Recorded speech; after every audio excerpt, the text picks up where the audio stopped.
If you, and this is just something that actually popped up in my head because believe me, affordable housing is needed.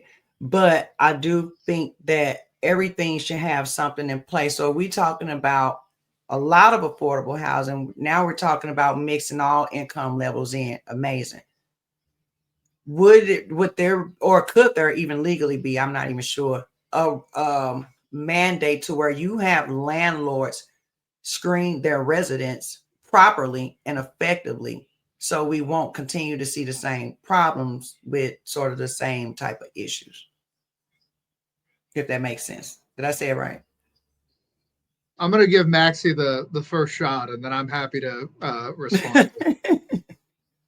Yeah, I think that we also, like what happens to people that don't pass the screening, right? Like what happens to someone who doesn't meet those calibers? I always working through like a housing first model. How do we ensure that we get as many people off of the streets as possible? And so how can we make the barrier for entry kind of low as possible for me, that's what affordability looks like. What do we do with people who don't have no money at all?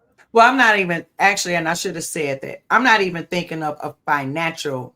I'm not thinking credit. I'm not even thinking credit screening. I'm just saying, because I used to be a property manager. So me thinking of how I would screen people, not necessarily. I did Section 8, I did LIHTC, I did the affordable housing thing, but I did make sure that I vetted my residents properly or future tenants as much as I can by calling previous landlords, trying to see why did they get evicted. Did they tear up the house? Did they have a bunch of chaos? So those type of things are what I'm saying as far as more vetting, not as far as credit. People pay their house before they pay their car note. I'm not worried about it. I understand things like that. I'm not talking about that. I'm just talking about, I guess, basic, just a social fit. Like, I know that sounds a little bit harsh to some people, but it's a reality because I live on the corner where I live and I see it all the time.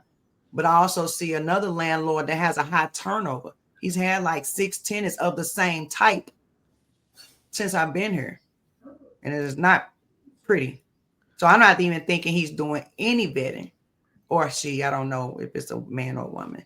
So that's things I'm thinking about, and that's a longer conversation. That was just something I kind of threw out there.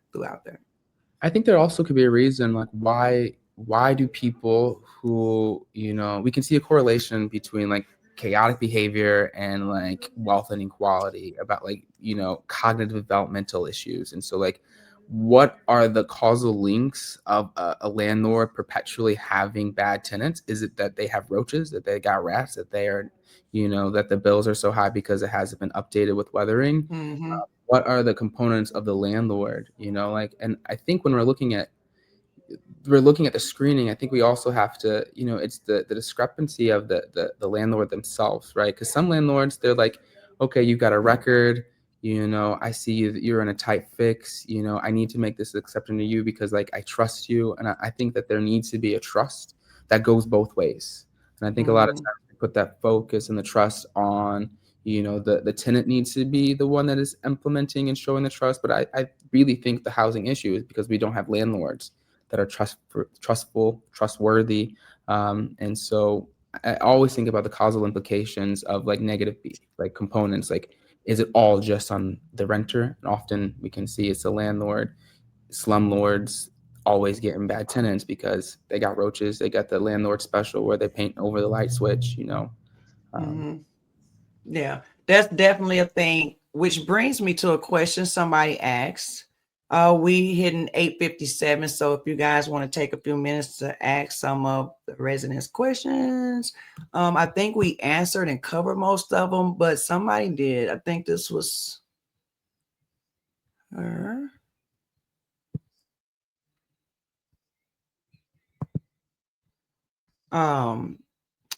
So Emma Burrows would love to hear both opinions. How do we manage out of town slumlords who take advantage of local tenants and families? And because I was going to say you addressed it because Nate, we actively sues those slumlords, and yay for Nate for that. But so she's talking about, and I think I was going to ask that too.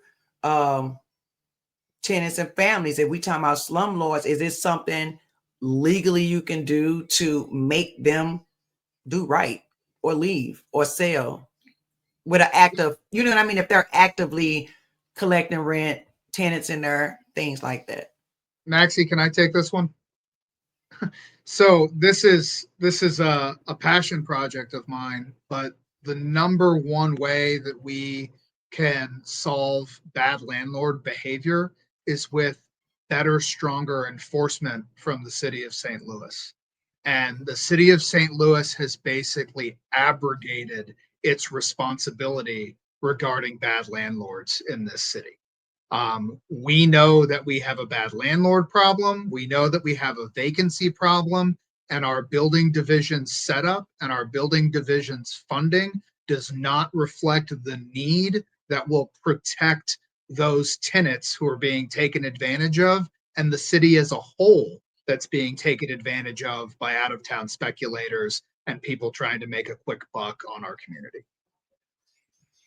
So yeah, yell at your alder, yell at your mayor, your comptroller, and your board president, because they have the ability to fix this problem and they need to fix it.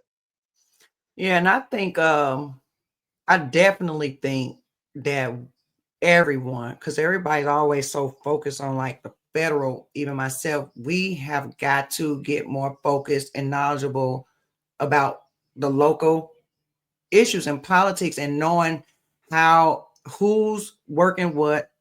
Because even and it was so funny and I felt so silly because I knew this and I actually believe Shane told me this before, but it's not in this neighborhood, but it's a stop sign been down. If you get off on Madison and make that right into those, I think there's some apartments, Bissell.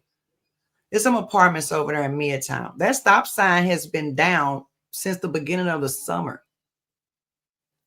And it's still not there. So, I mean, people can have an accident. I've seen somebody ride right through it that's not from there. I only stopped there because I know it used to be there.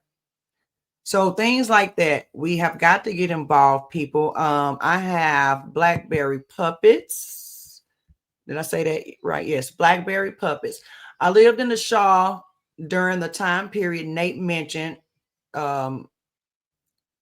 LAGO, I'm not sure. That's an acronym. Skyrocketing rents displace many low income and Black residents.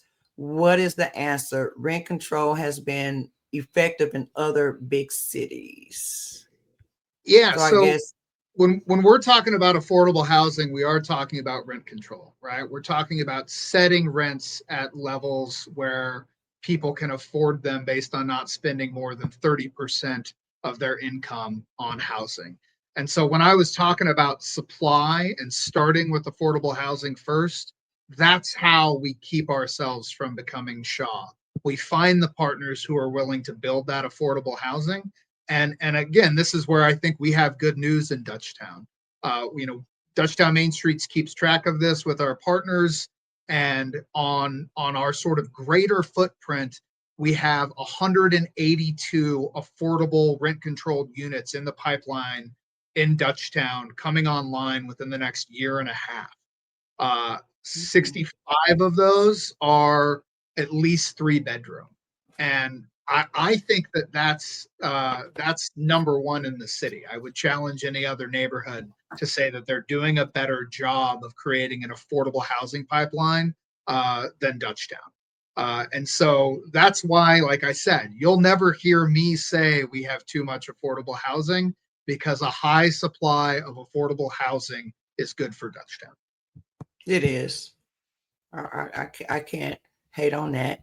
I have another one from Blackberry Puppets, and I think you addressed this sort of. How do we stop super rich out of state corporate real estate investors from buying up the housing in Dutchtown? So Nate, you're suing the already fakos, and just to reiterate, if you already asked, what are you doing to stop them from buying up everything? Now, I'm not necessarily against like some, but they got to be well intended, of course. Yeah, so But the vacancy lawsuits is one way, but I actually think that Maxi is probably closer to the other way. So I'm kind of trying to act as the shield to, or I guess perhaps the sword is better because they're already here and I'm trying to bat them away. But I think some of the work that Maxi is doing, trying to get people better prepared to purchase their own homes, is the other side of that equation. We have to kind of do both at the same time. So Maxi, I don't know if you want to talk a little bit about some of those efforts that help us be competitive in getting some of these houses. Yeah, I think that we just have to recognize the historical components of like owning houses and the redlining and like what neighborhoods didn't allow Black people. You know, we saw the history of Dutchtown did not let Black people in it. You know, that Dutchtown was a white-only German neighborhood. And you know, when we're looking at poor people, we're looking at Black people, we're looking at trans people. I think it's necessary for them to understand how to navigate the system that wasn't made for them. It was made for someone else to have power over them. And so I think what is necessary is to alleviate that burden of entry for people and ensure that they're well equipped, make sure that they know, you know, they have all these grants and all these first home buyer loans and all these things that people don't even know about. You know, they don't even think it's possible. And so I think what I try to instill in people is radical possibility, radical imagination, and ensure that they know that they can do something to hold a better future for themselves. And I think that being that liaison to those systems is really a joy. And I really like being a sword. Okay.